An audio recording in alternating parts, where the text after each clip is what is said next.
The following story has been brought to you by StoriesToInspire.org. The story is of an almana, a woman that her husband died. And throughout Shiva, as we all know it, what happens throughout Shiva, different people come and they tell stories of the deceased, and it's a very comforting feeling for one sitting Shiva. And this woman and her children are sitting there hearing such incredible stories about her husband. He was a carpenter, and he would fix tables, but people would say how they'd bring him everything, and he would fix it, and he would say, yeah, pay me tomorrow, pay me next week. And of course, they never paid. And that was just his way of allowing them to not pay. And stories, how he always overextended himself, how people would come just to talk to him, and people would come, and he would even lend them money. And a very comforting week of Shiva. But Shiva ended, and guess what? There were lots of bills, because her husband was a tzaddik. Her husband didn't make anyone pay, but there's one problem.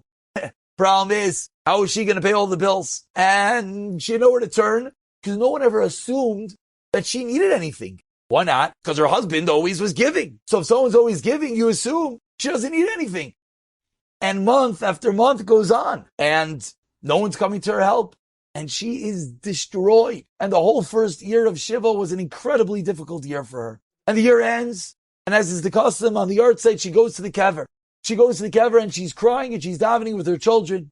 She tells her children, I need a moment. And she sits there and she pleads with her husband in Shemayim, and she says, please, I'm hearing all these incredible stories, but you have to help us. I can't pay the bills. And as every good story goes, as she turns around, there's a man standing there, a well-dressed man, and the man says, is this the grave of so-and-so? And she says, yes. He says, oh, great, I'm coming to light a candle at his kever. She says, may I ask who you are? And the man says, how are you related to this man? She says, it was my husband. The man says, I must tell you, I knew your husband for 10 minutes and it changed my life. And he proceeds to explain how a year prior, he was diagnosed with a terrible illness. And he was in the hospital, destroyed. And he says to this woman, I'm not Shomer Shabbos.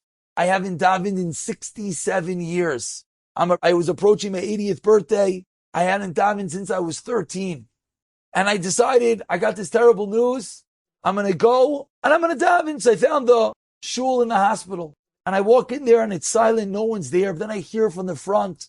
I hear by the parayches. I hear someone talking. So I listen. And there's a Jew standing there. And his head is buried in the parayches. And he's sitting there and he's crying. And he's saying, Hashem, I just want to say thank you. You've given me this incredible illness, which is killing me. But I'm so grateful now for the fact I could talk and I could breathe. And the man proceeds to list every faculty that now that he's so sick and about to die, he has come to appreciate. And this man, this well-dressed man who's telling the almana, says, I'm standing there listening, blown away, as the man is conversing with his father, with Hashem, thanking him, how he doesn't care about the petty life anymore. And the conversation that this man had with Hashem ended. And the man says, I wanted to go over that man, but I couldn't bring up the courage. But I saw him get into the elevator and go to the third floor. And my room was also on the third floor in the hospital. So I went up to the third floor and I tried to bring up the courage, but I couldn't do it. And every day I wanted to go over to that man and talk to him, but I couldn't get the courage to go talk to him. A week later, I finally built up the courage. And I went to his room and I asked the nurse, where's the man that's here? The nurse said, who? And he said, the man that's in this room, I need to talk to him. And the nurse, with a tear in her eye, said he was just nifter this morning. So this man turns to almana and says, I knew your husband for 10 minutes, but he changed my life. I've come to have a relationship with HaKadosh Baruch Hu, with Hashem. I've started davening again. I don't have much time to live, but I'm slowly coming to appreciate everything that I have. And with that, he says goodbye to almana and he lights the candle. And the almana goes home and again feels very comforted. Still no money. And as every good story ends, a year later, when this woman goes back to daven again at her husband's kever, she comes back home and she receives a registered piece of mail. A piece of mail made out to her name. A whole long legal document. But the letter says, just skip to number 14. That's what's relevant to you.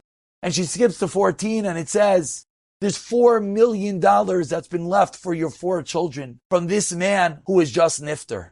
With a little note, how her husband changed her life. I felt this story was very apropos because we're talking so much about how we thank Hashem in the right ways. How we're coming to appreciate everything Hashem does for us.